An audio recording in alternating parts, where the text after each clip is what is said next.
Hi everyone. This video is going to talk about the flying geese block in our quilt. If I go to the cover of our quilt, you'll remember that there are 12 blocks that are stars, and there are also 12 flying geese blocks. So maybe this shouldn't be a block of the month, it's more of a blocks of the month, because each month you're going to create one star block and one flying geese block. And there are two ways to create these flying geese blocks.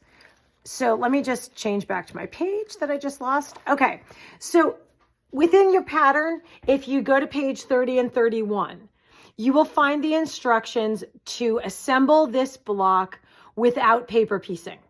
So if you want to just piece it, that's no problem. You're going to follow the same cutting instructions that you'll receive in your monthly package for month one. Hang on to these instructions because if you're making flying geese blocks month after month, you probably want to keep them on hand. So if you aren't going to piece, if you want to try paper piecing these blocks, you're also going to receive this book of braided flying geese foundation paper. And in it, you have enough papers to do this quilt. And I think there are probably 4 extras in case you make a mistake. But it's pretty basic paper piecing. And this is what I'm going to talk about in the videos. Because again, if you want to piece these blocks, the instructions in the book are just fine. You can just go to page 30. We've already given you the cutting instructions, so you don't have to pay attention to what's up here at the top. But if you follow the instructions down here for assembly, you'll be able to look at page 30 and 31 and assemble it just by piecing. Okay, but again, the next steps that I'm going to talk about are using this foundation paper to paper piece these flying geese. Okay, so let's talk about making the flying geese with the foundation paper. So I removed a piece of the foundation paper from the book, and hopefully you can see this. I'm using a light box so that it's easier for you to see what you're going to be able to do. Typically people hold this up to the light in order to make sure the lines are, or your fabric is in the correct place. So I thought a light box might be able to help us just for the purpose of demonstration today. If you haven't paper pieced before, this is a pretty simple block to paper piece. What you want to do to start lining up your fabrics is turn over the piece. And in this case, I'm going to place it down on the light box. Okay.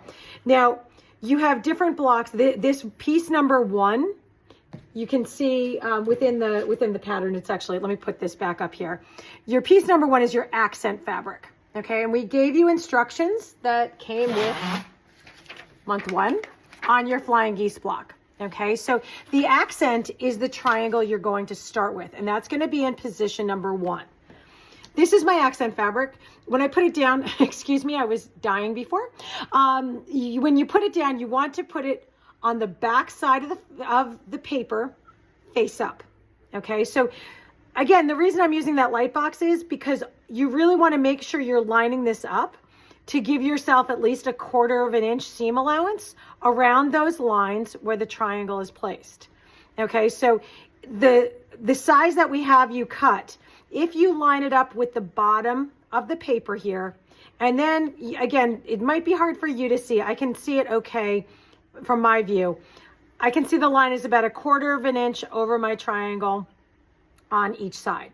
Okay, and if you can kind of just center it there. If you need to move it up a little bit too, that's okay, because this is the line you want to make sure you're covering down here at the bottom. Now, I would recommend putting a pin in this at this point. I'm going to move this off the light box because I don't want to stick a pin on my light box. So I'm not sure if you can see this or not. I'm just placing a pin right between those 2 layers, or I'm attempting to. Let me pick that up. Okay. So I'm just going to pin that down into place. Okay.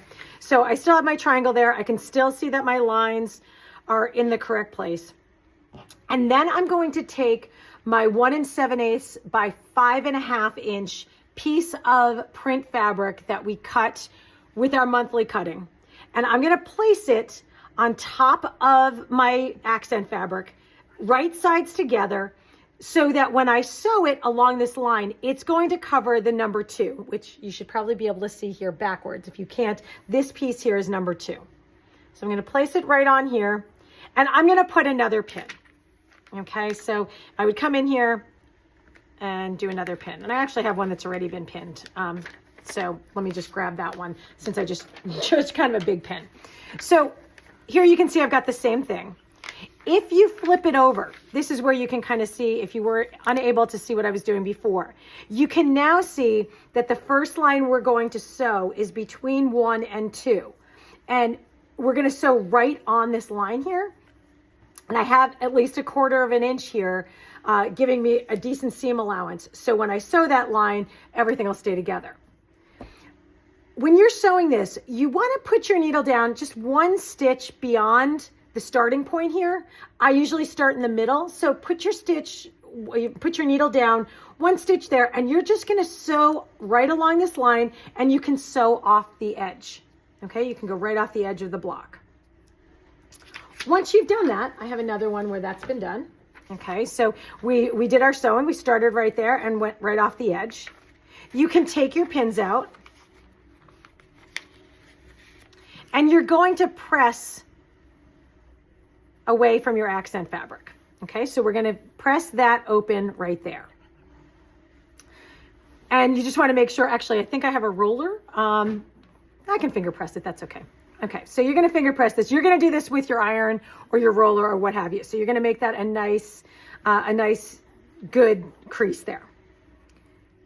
You're then going to take your next piece, and your next piece are those that you cut 6.5 by 1 7/8. Okay, and you have one of each of these pieces of each of your print fabrics. So you can decide how you want to mix them up. Maybe I decide I want this one here. You're then going to put that print right on top of here. Okay, again, you can put a pin in it. And once you pin it, stealing a pin from over here and moving it off my light box so I don't scratch it.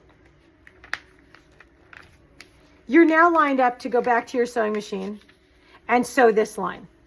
Okay, so again, you're going to sew between really 2 and 3. Okay, so you're going to start again, 1 stitch over, and you're going to come all the way down here and sew off the edge.